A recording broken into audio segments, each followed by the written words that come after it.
Ndio ina blink inawaka. Nilikwambia ni nani ndiye ana connect. Sawa shawa. Umeona? That's the most critical. The vernacular is the most critical.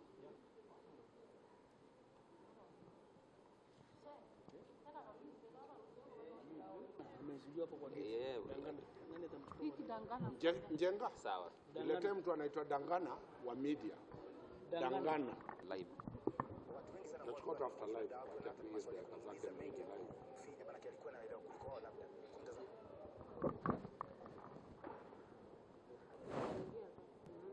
Nani yako studio? Ni Hassan. Ni Rashid. Rashid. Sasa Rashid anakujibu nini? Anyimi. Anataka tuwe sawa.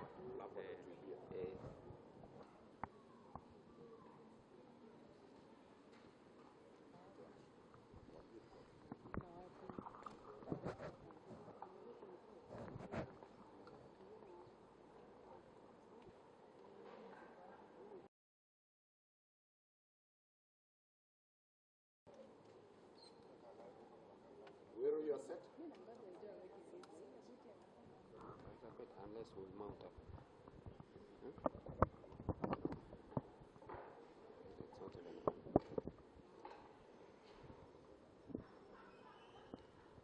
Go on.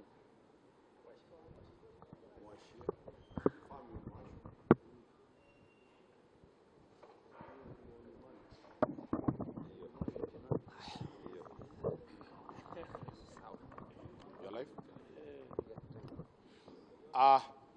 We have the governor. 2, she's being fought because she is a gomana. She's a goman.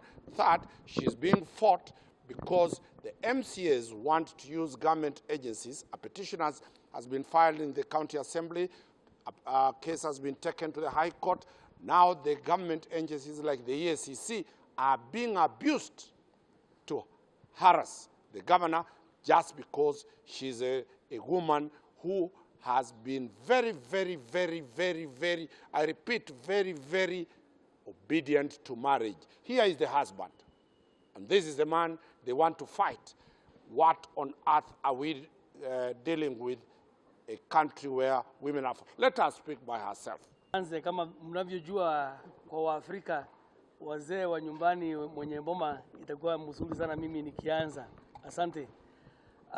Mimi kwanza ningependa kuanza na kueleza kwamba ninasurubiwa, I'm being hanged kwa ajili ya whistleblow about a piece of land where Meru Youth Service imekuwa ikiendeleshwa na the past government ambayo ilikuwa inaongozwa na Kiraitu Murungi.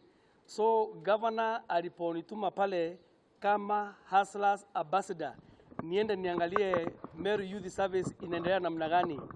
I found out that hilo shamba ambalo linatumika kama ya Meru Youth Service ni shamba ambalo serikali ya county imekuwa ikilipa 325,000 per month kama rent ya hiyo shamba na hiyo facility.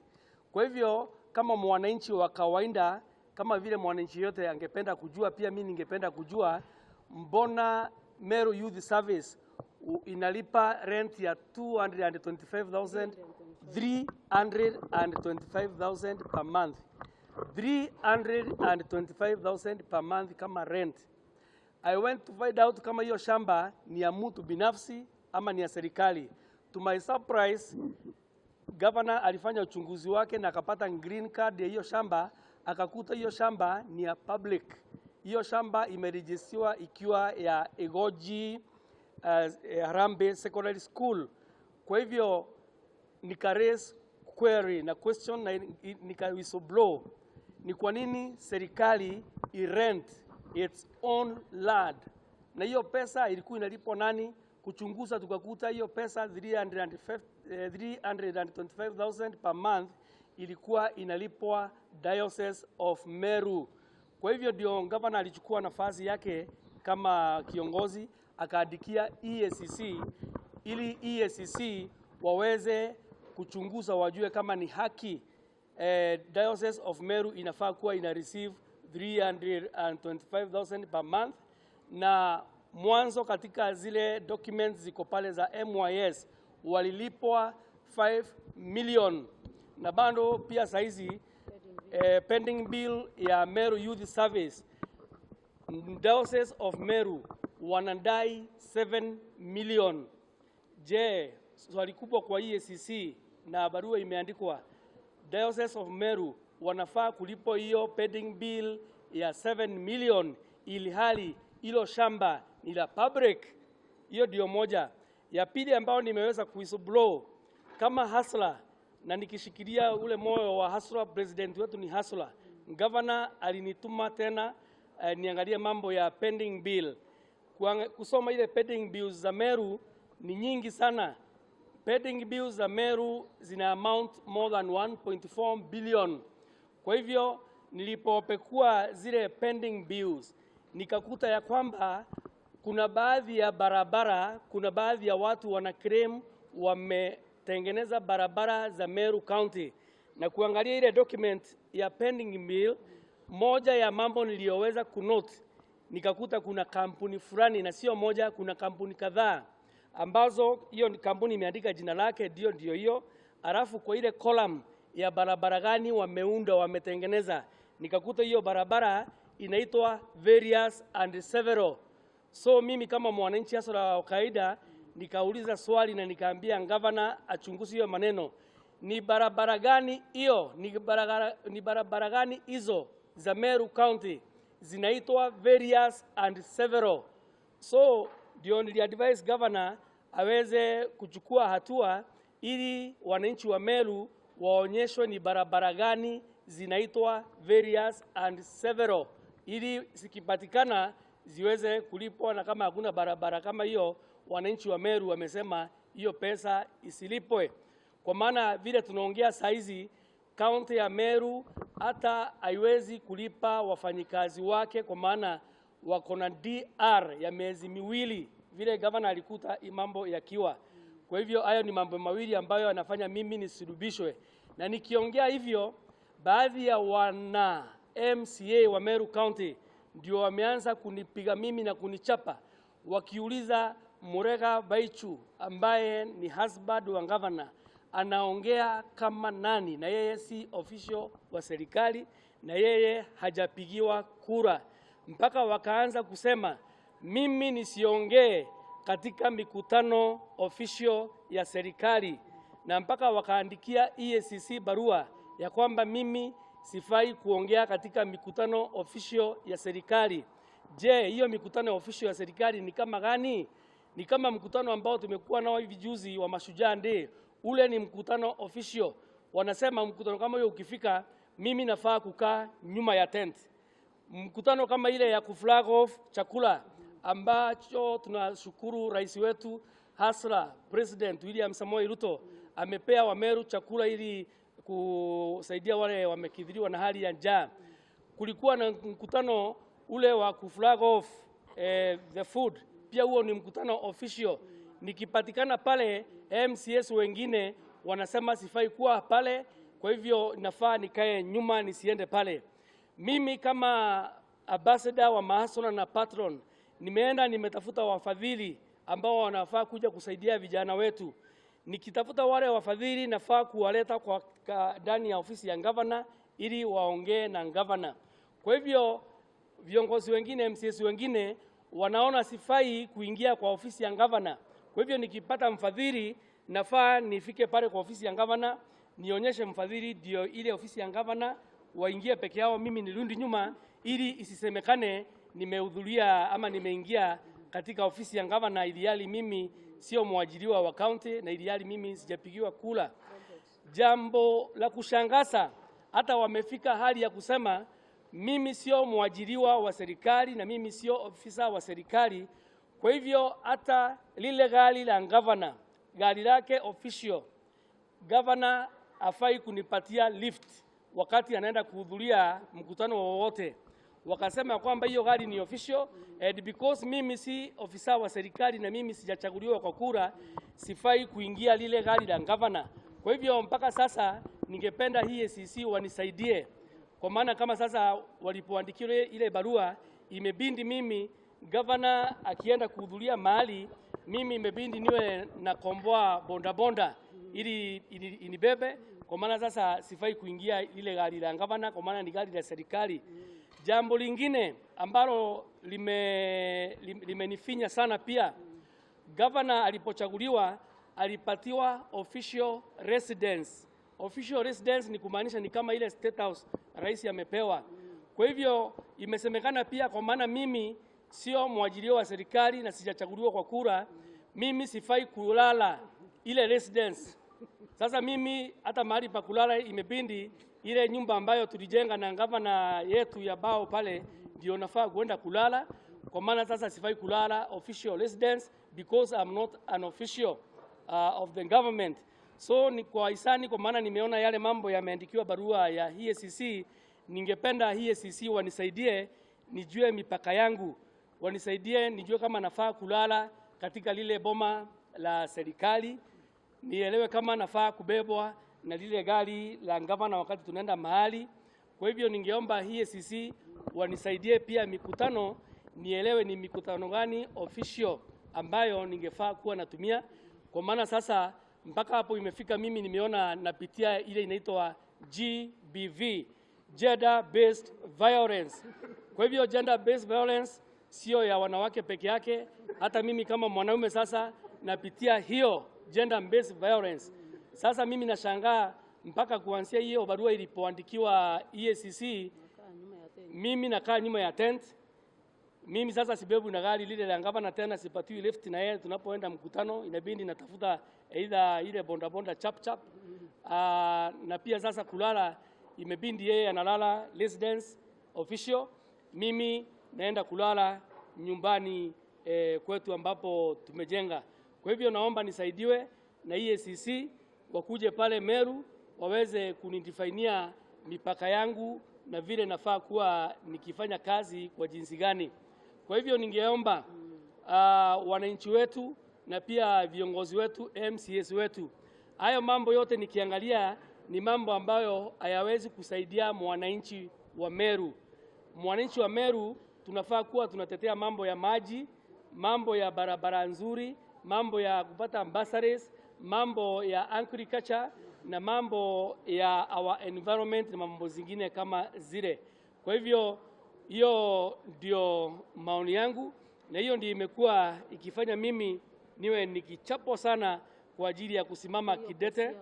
Na pia kitu kingine ambao wanatetea sana, wanasema hii kofia sifai kuwa naivalia. Sasa kweli viongozi ambao wanachaguliwa kwa kura, kofia ni kitu ya kutetea. Hii kofia, mimi ni msanii mwimbaji, nimekuwa nikivalia tangu miaka ya 1990s, na hii ni moja ya brand yangu. Na kazi nyingine ambao nimepewa na gavana pale na nimeshangaa sana ni kazi ya kuwa patron na kazi ya kuwa ambassador wa maasura. Sasa swali ni je, patron, hebu waende katika dictionary zao wasome jina patron. Patron inamaanisha ni mtu ambaye pia anaingia kwa mfuko yake anasaidia. Patron sio kazi ambayo ni ya mshahara. I'm not an employee. Jambo lingine ni ambassador. Mimi nimekuwa ambassador wa cultural ambassador, Ministry of Tourism and Bomas of Kenya. Wakati nilifanya hiyo ambassador sijawahi kupokea mshahara wowote. Kwa hivyo hiyo ambassador sio ule ambassador wa mshahara. Bomas of Kenya hawajawahi kunilipa chochote. Mimi ni ambassador wa culture ya Kimeru na si kumaanisha ati ni mshahara napokea. The other day Kawira Mwangaza was made an ambassador wa mambo ya macho. Sasa je, wakati kile kikundi cha kutetea mambo ya macho walimfanya ambassador, kwani hiyo ni employment walimpatia? Kwa hivyo tuache siasa nduni. Huo ambassador, hiyo patron ni mambo ya kusaidia jamii. Mimi ni mfadhili, itabidi nigie kwa mfuko yangu niwe nikisaidia. Wacha kama naseme. Okay. Na nikasema because it has been raised by so many media stations, it is good and it is also right for me also to give a reply so that you can also feed the society and the community na yale mambo ambayo yanaendelea. Mimi ni gavana wa Meru, nilichaguliwa na kura nyingi sana, over 200,000, na nilikuwa na wapinzani na nikawabwaga wote. Na Mungu akanipatia kibali kuwa gavana wa Meru. Na nilipopatiwa nafasi ya kuongoza Meru, from the first week nimekuwa ground mashinani. I promised my people that every morning I will be in my office and every afternoon nitakuwa ground kusaidia watu wa Meru. This has not been received so well by my people, especially the politicians ambao tulikuwa tunapigana nao, na kwa hivyo wakatafuta vizingizio using our members of the Assembly of Meru. From the word go, maybe they might think that Governor Kawira hataki kufanya kazi na wanasiasa wengine. It is myself that I called the first meeting after 5 days kutoka kwa kura. Niliwaita MCAs wote, 41 of them. We had a dinner together, tukaongea mambo ya Wadford, tukaongea vile tutaendesha Meru pamoja. From there again, I met the leadership ambaye ni speaker, majority leader and minority leader. Nikakutana nao kwa ofisi yangu, not once, not twice. Tukaongea about development. They went again to Mombasa and called me there. Nikaenda nikawaitika. We spent the whole of the night tukiongea about development. So, kwa sababu wanatumika kisiasa na watu wengine ambao wanatarajia kutafuta viti vya ugavana 2027, na watu ambao wanabelieve ya kwamba a woman cannot make a good leader, na watu ambao hawajaamini ya kwamba gavana wa Meru ni mama, wanatumika vibaya kuniharibia jina. Nikasikia wakisema ya kwamba bado mapambano, na wakatoka nje wakiongozwa na speaker. Speaker mwenyewe akaongoza mapambano akiwa ndiye mwenye kupiga ile chorus. Wakasema bado mapambano, they want to see their governor. Then nikawaambia tumekutana na nyinyi for so long na tumeonana na nyinyi mara nyingi. Ngojeni siku ifike yenye mmeweka kwa Kenya Gazette nikuje tuongee pamoja. Wakasema no, we are not ready to be addressed by you unless you come and meet us first. Then I said, for what? Because I'm coming to meet you, and then we will have a sitting after the assembly, ama after the meeting ambayo mmeweka. Wakaenda kwa media, wakaita media zote, led by the assembly speaker. Wakasema, no mama, you are not going to address us. Nikasema, because the data has been gazetted, I will avail myself to that place, then I see the results. Nilipofika kwa assembly, nikakuta wamefunga the main gate, wameweka magari maprobox wamefunga. Nikaenda nikatumia mlango wa nyuma. Pia nikakuta wamefunga milango ya nyuma. Nikaona sasa it is some few minutes to time na watanifungia isemekane ya kwamba the date has been gazetted and the governor hajafika. So nikaacha gari langu mbali, nikatembea kwa miguu kwa heshima. Nikaambia watchman mwenye ako hapo nifungulie niingie. Kuingia kwa assembly, nikakuta wamefunga, wameshikana mikono, wamefunga nisiingie. One of the ladies there akaniambia kuja mama. Akanipeleka mpaka kwa ofisi ya speaker.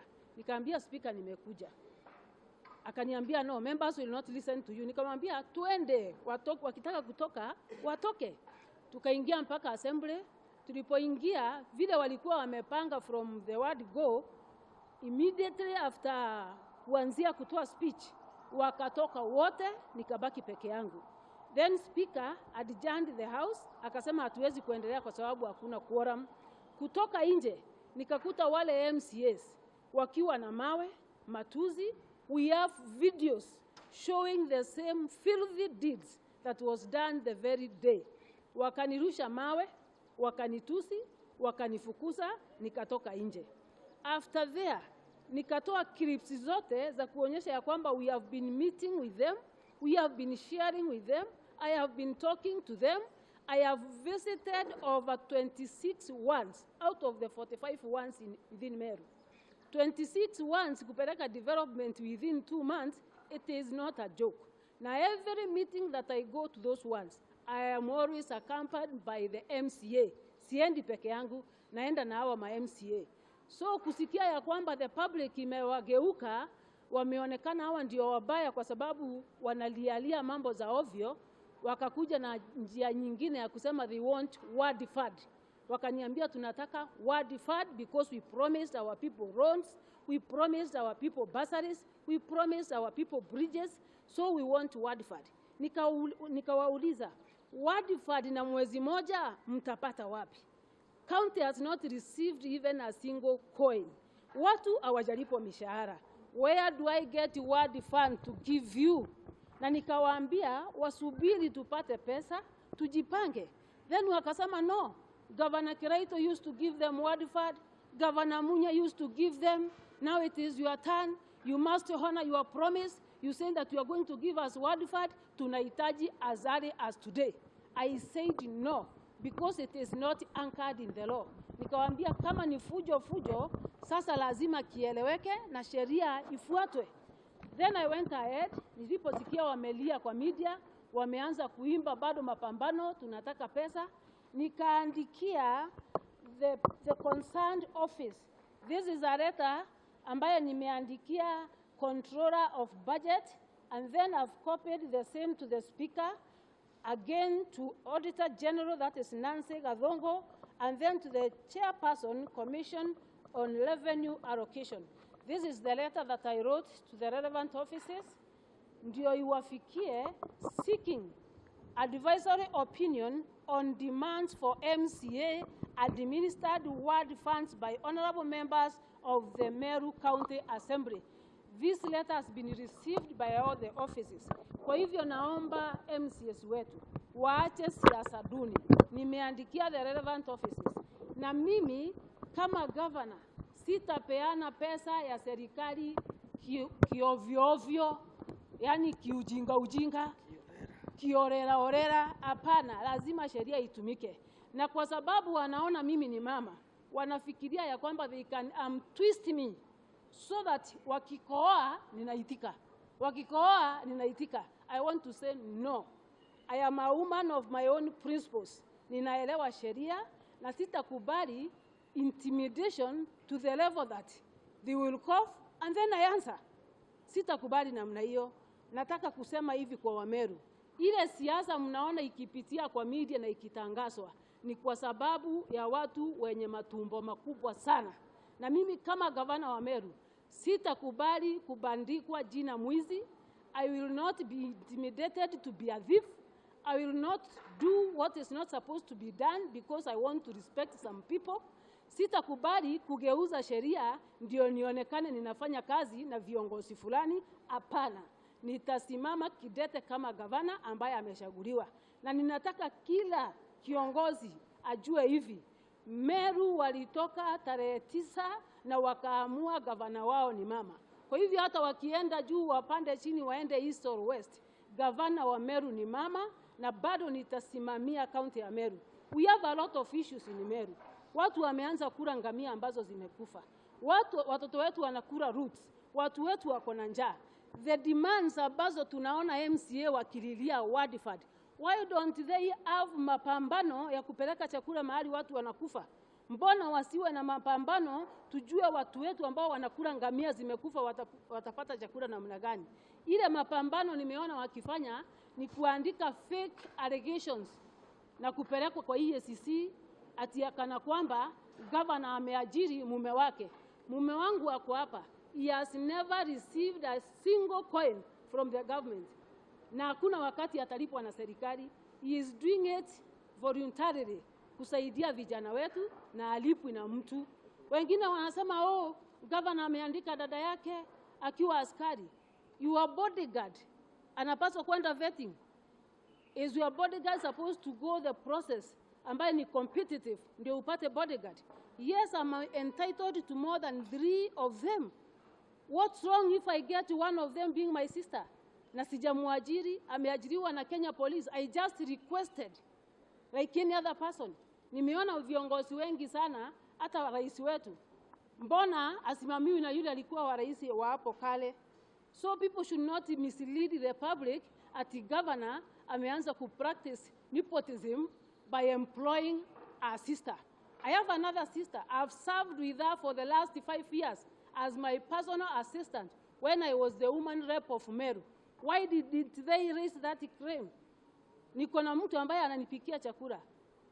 Wanataka pia mwenye ananipikia chakula au MCA waniletee waniambie ndio huyu ndiye atakuwa anakupikia chakula. We have some number of people that we are supposed kupatiana kwa Public Service Board, then wapitishe waandike hao watu kama wafanyikazi. The issue of nepotism is not there. Hiyo ni propaganda ya MCA, wanatafuta media stream, wengine wanalipa ndio Kawira Mwangaza aonekane hakuna kazi anafanya ama amefanya makosa. Number 3, they accuse me of employing some people.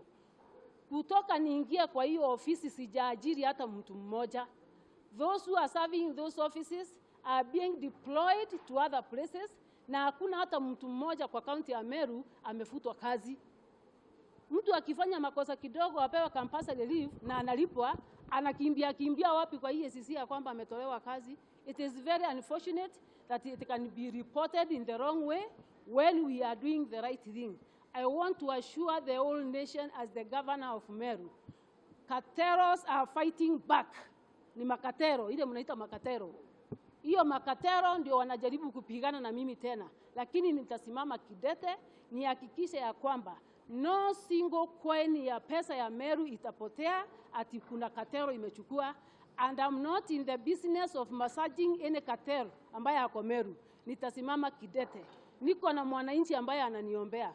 Kwa hivyo kwa wadozi ambao wanafikiria wakikuja pande hii ati niajiri dada yake, ati niajiri girlfriend, ati niajiri nani ndio nisemekane nimeleta watu viongozi pamoja, forget about that.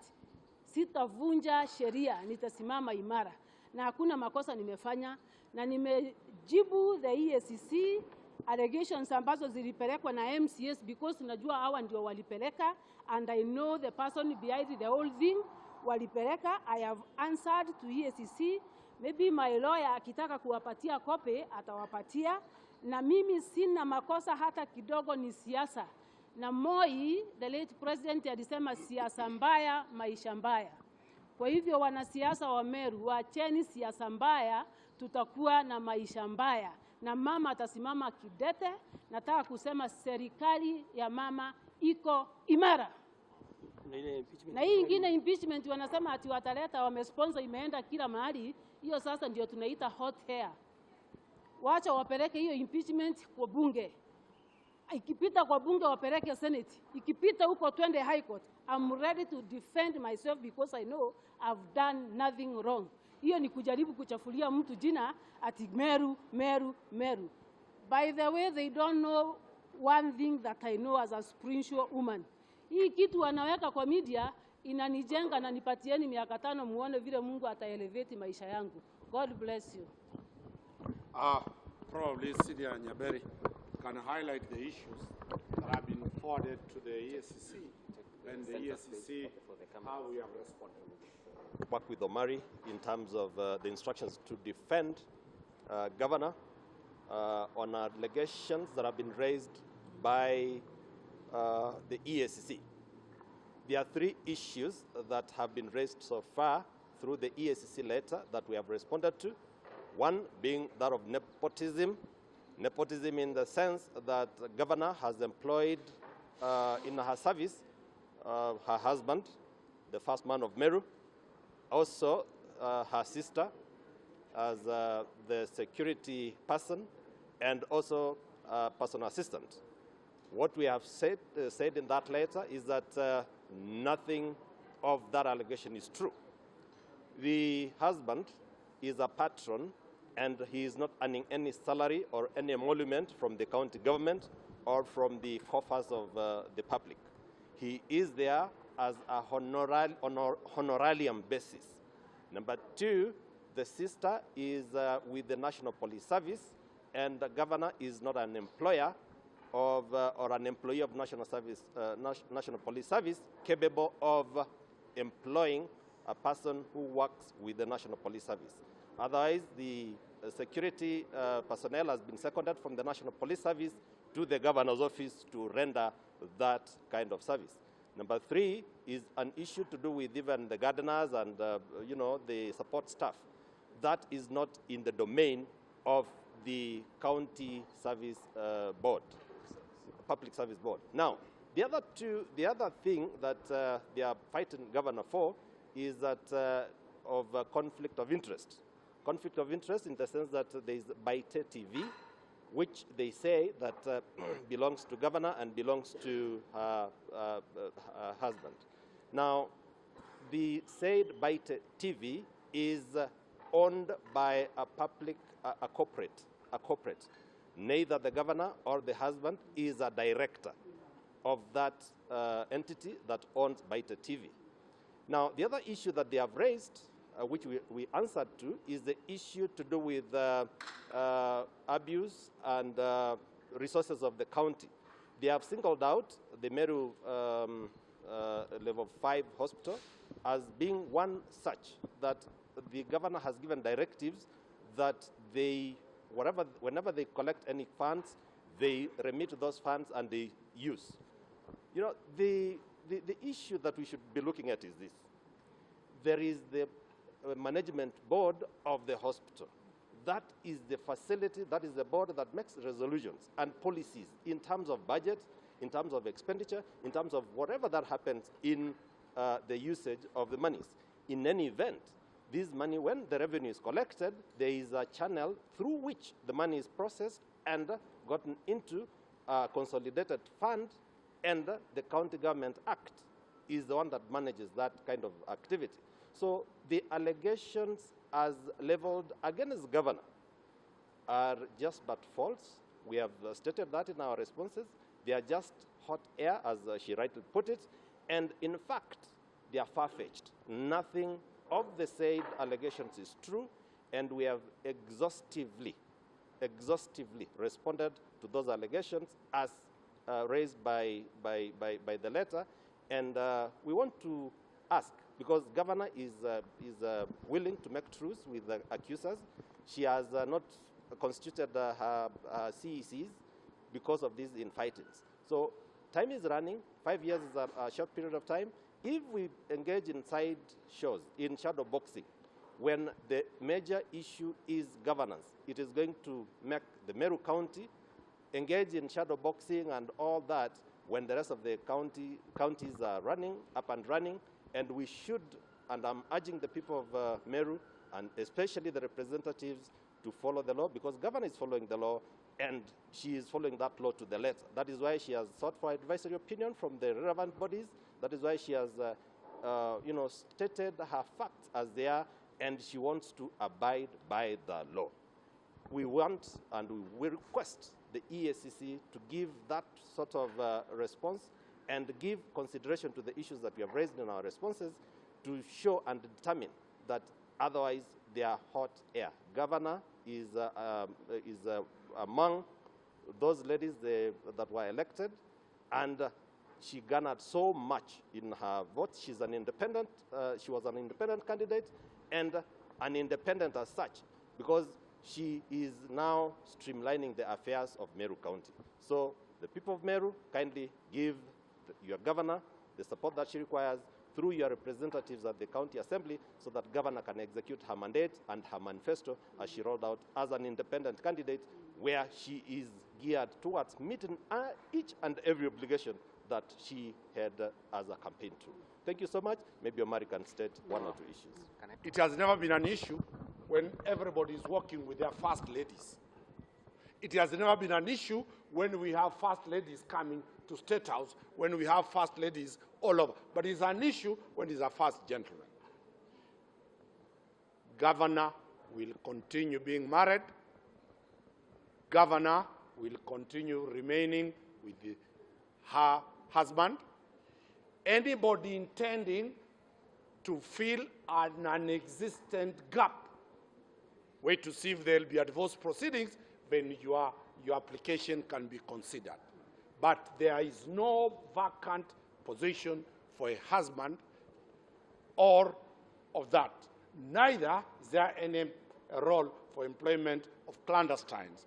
Governor is religious, and governor has become so loyal to the vows of marriage. Number 4, the question that we are raising, the gender question, How have we seen our male counterparts, the cast, fight women to bring them down?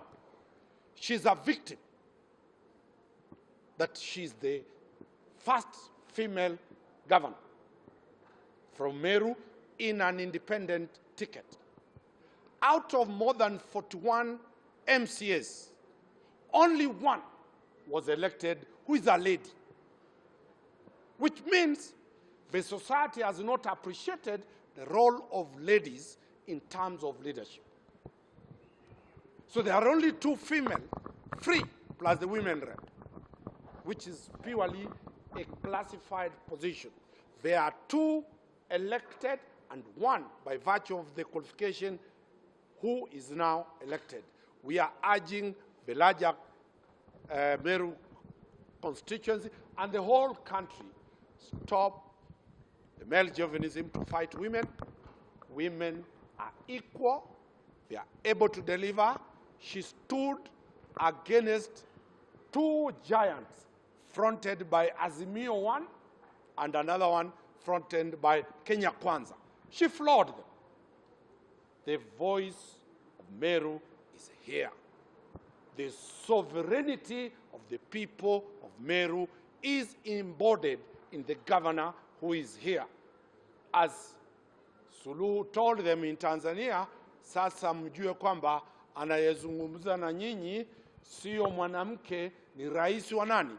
Wa Tanzania. Anayezungumza sasa ni gavana wa eneo la kaunti la Meru, na amekalia na atafanya kazi ile kulingana na mjibu wa sheria zilizoko na bila kutishwa, bila mapendeleo, bila kulazimishwa, atafanya kulingana na sheria za taifa. Tumekuja mbele ya mahakama kuu ya Kenya ambapo kesi ya rais ilifanyiwa. We are here symbolically because she is passing message that if anybody thinks she's going to be coward, she will fight to the Supreme Court, and that is the only time she will budge from the lawful office she is occupied. And her lawyers, as clearly we have responded to the EACC, we will respond to any other government agency. She will deal with the political issues affecting the county, but us, as the lawyers for the county, will defend her within the law. Any questions from the media to the governor? Asante sana kwa the question. Anauliza ya kwamba kuna allegations sisikizani na sifanyi kazi na viongozi. Hapo awali nimesema within 1 month nimetembea over 26 once. Na hizo wadi zote ambazo nimetembea, hakuna wadi hata moja sijaenda bila MCA. I have been inviting them with other leaders, tunaenda kwa pamoja. Kwa hivyo sasa kama ninawaita kwa mikutano ambaye ni yangu, inawezekanaje tena sifanyi kazi na wao? Nimewaita kwangu dinner, tukaongea. I created a WhatsApp group, added everybody there so that we can be chatting. Na nikasikia wamepiga kelele ya kwamba nimewatoa kwa group. Ndio niliwatoa, nikaremove na wakaleft na nikafunga kwa sababu hakuna uhusiano mwema ulikuwa pale. If I was not ready to work with them, why did I create a WhatsApp group? Why did I honor their call to Mombasa? Niende nikawaone. Why do I invite them in my meetings? Hiyo ni allegation ambayo ni very fake, na ni allegation ambayo ya kuniharibia jina, na nimekutana na wao viongozi MCAs one on one, zaidi ya 14 of them in my office. I've also met the leadership, that is the speaker, the minority leader and the majority leader in my office twice. Sasa within 2 months jameni, kuwa nimekutana na wao mara zaidi ya 14, napenda kufanya kazi nao ama sipendi? Kwa hivyo hata pia nyinyi mnapaswa mjibu, kwa sababu sijamuona gavana mwingine within Kenya ambaye amekuwa na uhusiano wa karibu na MCA kama gavana wa Meru Kawira Mwangaza. ni kizingizio tu ya wadifad. Na hiyo naye lazima sheria ipitishe, na sheria ikisema hapana, hakuna ng'o hata dururu.